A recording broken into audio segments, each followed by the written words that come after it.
देखिए स्नेल का नियम, अपवर्तन का दूसरा नियम जो है स्नेल का नियम है, किन्हीं दो माध्यमों में, ध्यान रहे परिभाषा में, किन्हीं दो माध्यमों में प्रकाश के एक निश्चित रंग के लिए आपतन कोण का ज्या तथा अपवर्तन कोण के ज्या का अनुपात एक नियतांक होता है। यहीं पर यह भी कह सकते हैं कि साइन आई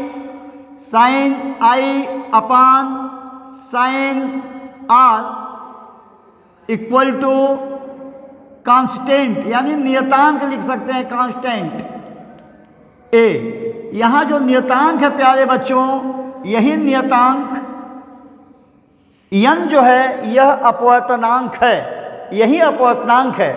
अब इसके विषय में हम थोड़ा सा और बता दें।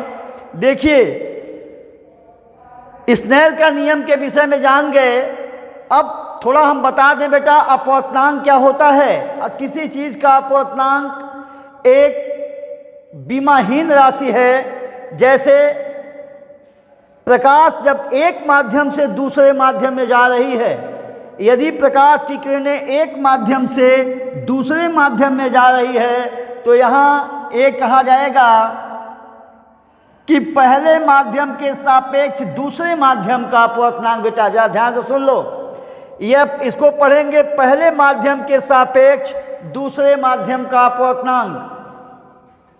तो यहाँ पर एक परिभाषा बनेगा, पहले माध्यम में प्रकाश की चाल बटे दूसरे माध्यम में प्रकाश की चाल। पहले माध्यम में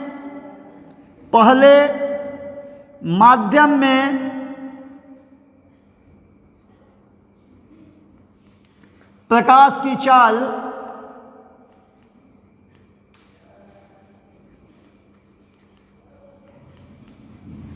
बटे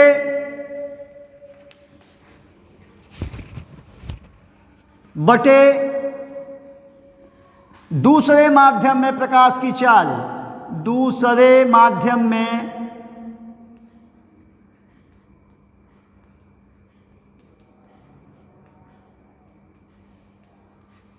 प्रकाश की चाल। यदि किसी चीज़ का अपवर्तनांक ज्ञात करना हो, देखिए इस पर न्यूमेरिकल होगा, न्यूमेरिकल तो इस समय बेटा बता नहीं रहे हैं। पहले माध्यम में प्रकाश की चाल जो होगी और दूसरे माध्यम में जो प्रकाश की चाल होगी वही पहले माध्यम के सापेक्ष दूसरे माध्यम का अपवर्तनांक होगा। यहाँ तो आप बात फिर से सुन लीजिए, पहले माध्यम में प्रकाश की चाल बटे दूसरे माध्यम में प्रकाश की चाल का जो अनुपात है वही पहले माध्यम के सापेक्ष दूसरे माध्यम का अपवर्तनांक होगी। एक न्यूमेरिकल बता दे रहे हैं, जरा सुन लीजिए। पहले माध्यम में प्रकाश की चाल 3 × 10⁸ मीटर पर सेकेंड है, यानी कि पहला माध्यम निर्वात में प्रकाश की चाल है। यदि दूसरे माध्यम में प्रकाश की चाल 2 × 10⁸ मीटर पर सेकेंड है बेटा, तो यहाँ देखिए 10⁸ कट जाएगा, मीटर पर सेकेंड कट जाएगा। यहाँ बचेगा बेटा, यहाँ आंसर जो आएगा मेरे बाबू यह 3/2 आएगा। इसका मतलब है कि 1n2, यानी पहले माध्यम के सापेक्ष दूसरे माध्यम का जो अपवर्तनांक है वह 3/2 है। अपवर्तनांक की कोई मात्रक नहीं होती है बेटा, दिमाग में रख लीजिए। कभी भी कोई अनुपातिक राशियों का कोई मात्रक नहीं होता है, यह मात्रकहीन होते हैं, अर्थात अपवर्तनांक 3/2 होगा। अच्छा, इसके विषय में हम छोड़ दे रहे हैं, आगे थोड़ा चलें। अच्छा, इसी में एक चीज़ और समझने की बात आई है बेटा प्यारे बच्चों, इसी में एक चीज़ और समझने वाली बात आई है। बात क्या है? देखिए यहाँ पढ़ने का तरीका बता दें। जैसे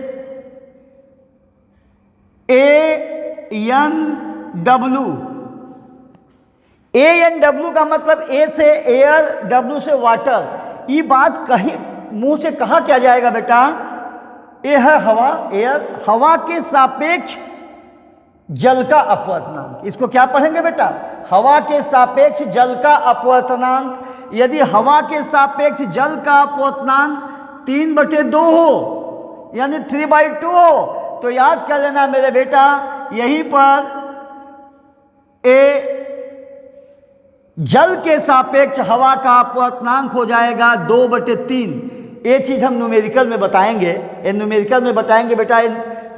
क्वेश्चन होता है, देखिए यहाँ पर चूंकि सिलेबस में इसको हटाया है, सिलेबस में हटाया है, लेकिन कुछ जान लीजिए। यहाँ पे ए स्थिति है ANW। ये कह रहा है कि हवा के सापेक्ष जल का अपवर्तनांक इंटू यह जो कह रहा है बेटा, यह जल के सापेक्ष हवा का अपवर्तनांक कर रहा है, इसका गुणनफल हमेशा 1 होता है। यानी हवा के सापेक्ष जल का अपवर्तनांक और इंटू जल के सापेक्ष हवा का अपवर्तनांक बराबर 1 होता है। जब न्यूमेरिकल पढ़ाएंगे ना, तो इस पर बहुत अच्छे न्यूमेरिकल हैं बेटा। देखिए एक देख लीजिए, एक सवाल एक समय इसमें हम बता दे रहे हैं थोड़ा। हवा के सापेक्ष जल का अपवर्तनांक, हवा के सापेक्ष जल का अपवर्तनांक 3/2 है। तो हमें हवा के सापेक्ष जल का अपवर्तनांक 3/2 है, तो जल के सापेक्ष हवा का अपवर्तनांक ज्ञात कीजिए। यानी कि जल के सापेक्ष हवा का अपवर्तनांक ज्ञात करना है। ये चीज़ हमको प्यारे बच्चों दे दिया है और हमको पूछा है ए, तो यहाँ हो जाएगा WNA = 1/ANW। तुरंत यहाँ हो जाएगा बेटा 1/ANW का मान कितना दिया है? ANW का मान 3/2 दिया है। 3/2 यह नीचे वाले का जो हरात्मक संख्या है ऊपर वाले के अंश में मल्टीप्लाई हो जाएगा। देखिए न्यूमेरिकल पढ़ने के लिए हमारा एक गणित का एक वीडियो होगा, वही वीडियो में थोड़ा सा छोटे छोटे चीज़ जैसे बटा का सवाल है, दशमलव के सवाल है, जो हमको कक्षा 10 में ज़रूरत पड़ जाती है साइंस में, उतना के लिए 1 घंटा में पूरा वीडियो आ जाएगा। देखिए यह है, ये ऊपर चला जाएगा 2/3, जो हम यहाँ बताए थे बेटा कि हवा के सापेक्ष जल का अपवर्तनांक 3/2 है, तो जल के सापेक्ष हवा का अपवर्तनांक, इस भिन्न को पलट दीजिए, यह 2/3 होगा, जिसे निरपेक्ष भी कह सकते हैं। इसके सापेक्ष इसके ए निरपेक्ष है। अच्छा, ये चीज़ हो गई। तो न्यूमेरिकल वाली चीज़ हटा दे रहे हैं बेटा हम इसको, ये न्यूमेरिकल वाली चीज़ हटा दे रहे हैं। अब देखिए यहाँ पर स्थिति ये बनती है मेरे प्यारे बच्चों, क्या बनती है? यहाँ अपवर्तनांक जो होता है, एक देखिए सवाल क्वेश्चन भीतर क्वेश्चन कुछ भी पूछ सकता है। अपवर्तनांक हर एक रंगों के लिए भिन्न भिन्न अपवर्तनांक होता है। हर एक रंगों के लिए अपवर्तनांक भिन्न भिन्न होता है। इसीलिए हम कह रहे हैं कि उसमें अपवर्तन के दूसरे नियम में कि किन्हीं 2 माध्यमों में प्रकाश के एक निश्चित रंग के लिए, यानी हर एक माध्यम में अपवर्तनांक हर एक रंगों का अलग अलग होता है। याद कर लेना बेटा, सबसे ज़्यादा अपवर्तनांक जो होता है बैगनी रंग का होता है। जब हम अगले वाले चैप्टर में प्रकाश का बताएंगे तो उसमें विबग्योर यानी बैगनी से लेकर लाल रंग तक जो अपवर्तनांक है, बैगनी रंग का अपवर्तनांक सबसे ज़्यादा और लाल रंग का सबसे अपवर्तनांक कम होता है। तो अब चलते हैं यहाँ पर एक प्रश्न एक और है, जैसे यहाँ WNG, इसका मतलब है बेटा, इसका मतलब है कि जल के सापेक्ष ग्लास, जी से ग्लास, W से वाटर, जल के सापेक्ष कांच का अपवर्तनांक, जल वाटर के सापेक्ष ग्लास का अपवर्तनांक, यानी जल के सापेक्ष कांच का अपवर्तनांक के लिए एक फार्मूला है। देखिए C यहाँ प्रकाश की चाल है, स्पीड ऑफ लाइट, तो यहाँ CW CW अपान CG। इसका मतलब अपने से समझ लो बेटा क्या है। देखिए, जल के सापेक्ष कांच का अपवर्तनांक बराबर जल में प्रकाश की चाल बटे कांच में प्रकाश की चाल। यहाँ C प्रकाश की चाल है बेटा, यहाँ लिख दे रहे हैं C जो है यह प्रकाश की चाल है। C इक्वल टू जो प्रकाश की चाल है, प्रकाश की चाल है मेरे प्यारे बेटा, यह C प्रकाश की चाल है। निर्वात में प्रकाश की चाल 3 × 10⁸ मीटर पर सेकेंड होता है बेटा। 1 सेकेंड में प्रकाश अगर निर्वात है तो 3 × 10⁸ मीटर गमन करता है। तो यहाँ C प्रकाश की चाल है। C सफिक्स W अगर लगा दिए, इसको नीचे कोई चीज़ लिखा जाता है, जैसे यहाँ यक्स है, यहाँ A है, तो इसको यक्स सफिक्स A बोला जाता है। इसको पढ़ने जान ले बेटा। यह CW लिखा है तो प्रकाश की चाल कहाँ? वाटर में। प्रकाश की चाल ग्लास में। यानी इससे क्या स्पष्ट हो रहा है? इतना समझ लो कि हर एक माध्यमों में प्रकाश की चाल भिन्न भिन्न होती है। इसी ने अपवर्तन के दूसरे नियम अपवर्तन में परिभाषा बन रहा है किन्हीं दो माध्यमों में। तो देखिए, हर एक माध्यम में बेटा, हर एक माध्यम में प्रकाश की चाल भिन्न भिन्न होती है। इस पर न्यूमेरिकल भी बना सकते हो कि जल के सापेक्ष कांच का अपवर्तनांक ज्ञात करने के है तो जल में प्रकाश की चाल और यहाँ कांच में प्रकाश की चाल दे दी जाएगी और बटा कर दोगे निकल जाएगी। तो ये सब चीज़ है। इससे स्पष्ट हुआ कि प्रकाश की चाल हर एक माध्यम में भिन्न भिन्न होती है। दिमाग में रख लीजिए।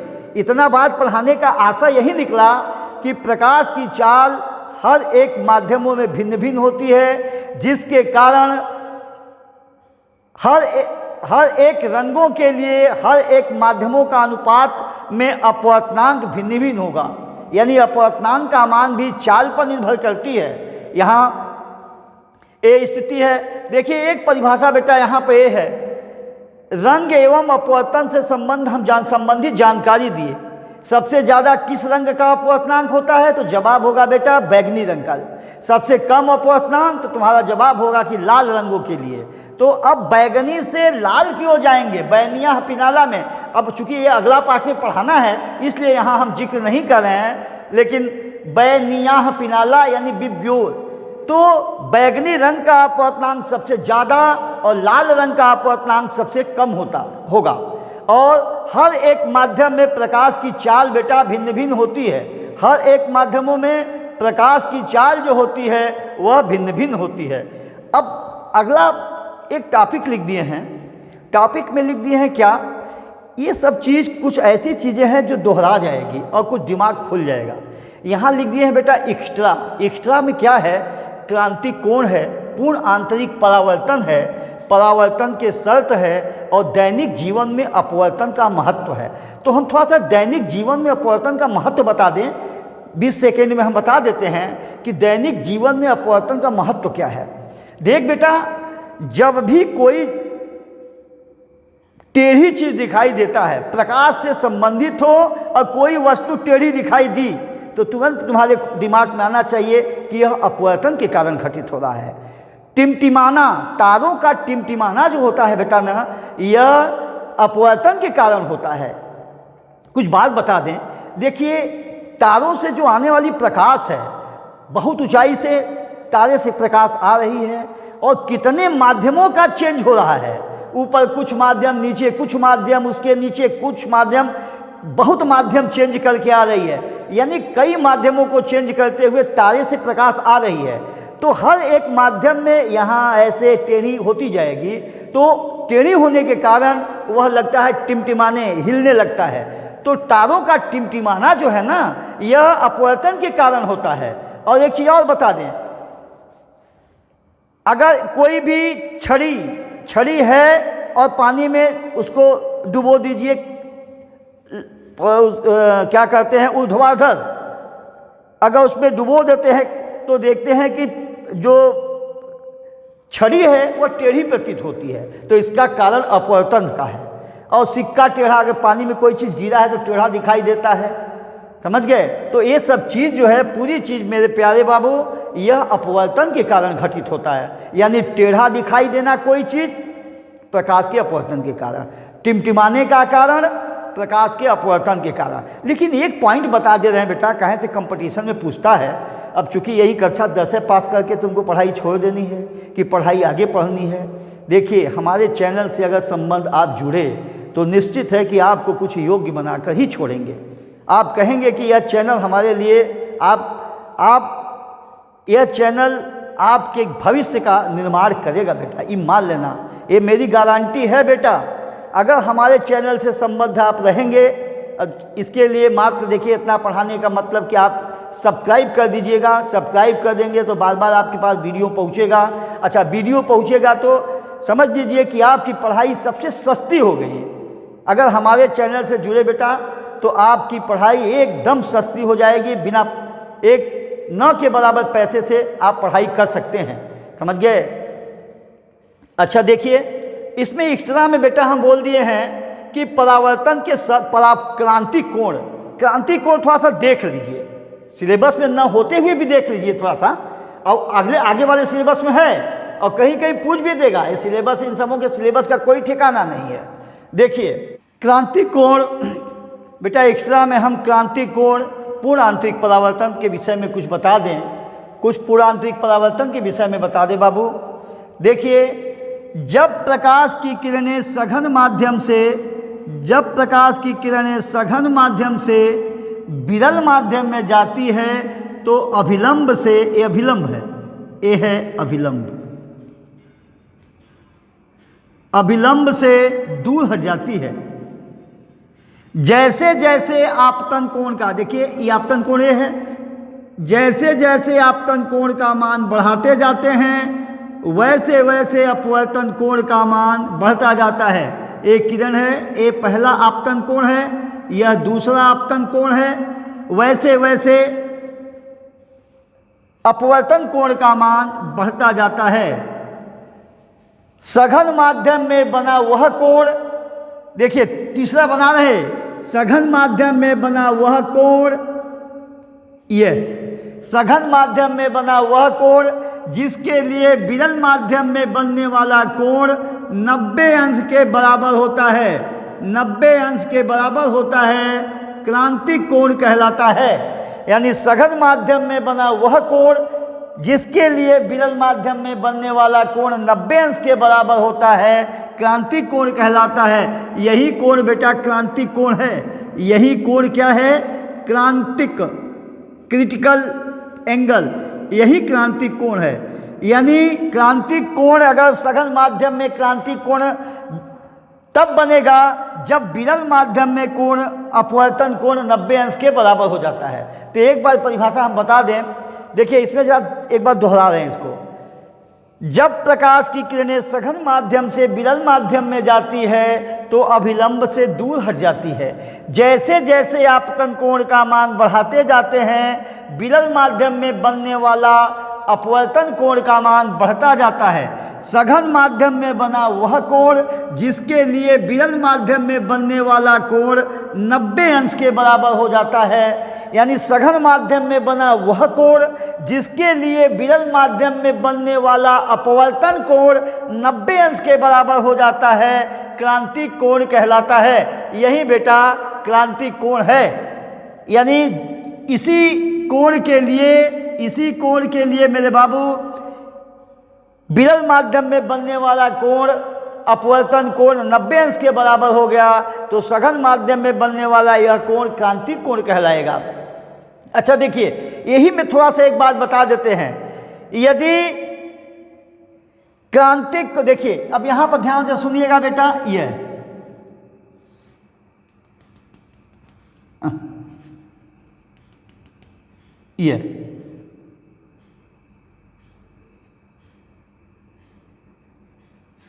एक क्रांतिक कोण है, यही क्रांतिक कोण है। इसी कोण के लिए विरल माध्यम में बनने वाला कोण 90 अंश के बराबर हो गया।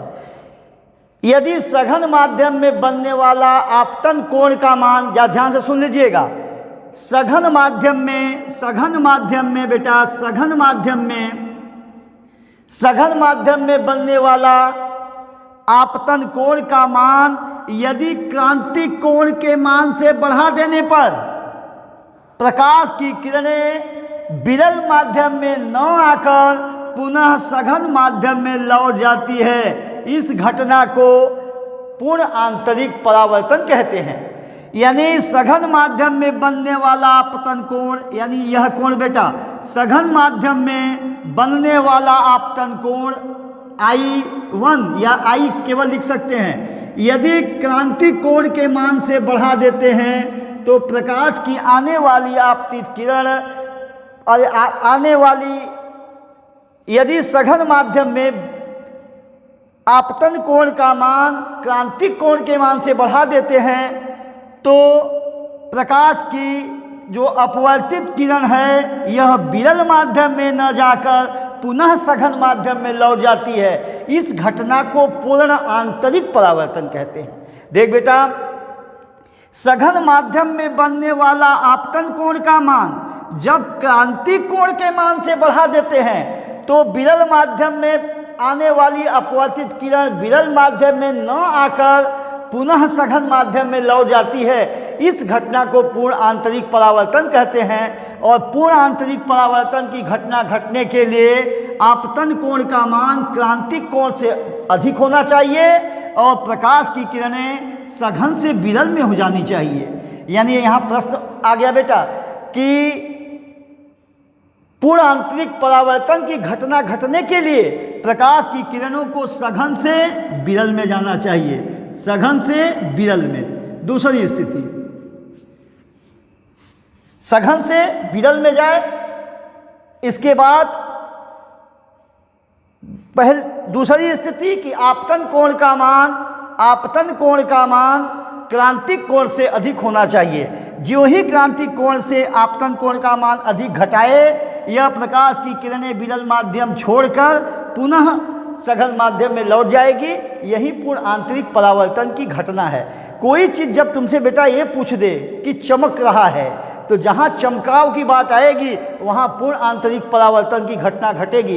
हीरे का चमकना, किसी चीज़ का चमकना, यह पूर्ण आंतरिक परावर्तन की घटना घटित होती है। दिमाग में रख लीजिए, चमकने का आशय पूर्ण आंतरिक परावर्तन से टिमटिमाने का और इसके बाद हिलने डुलने का, छोटा बड़ा दिखाई देने का, टेढ़ी दिखाई देने की घटना अपवर्तन से संबंधित होती है। यही है बेटा, यही आपको तीसरा स्लाइड में हम तैयार कर दिए। अब अगला चौथा स्लाइड में हम बताएंगे बेटा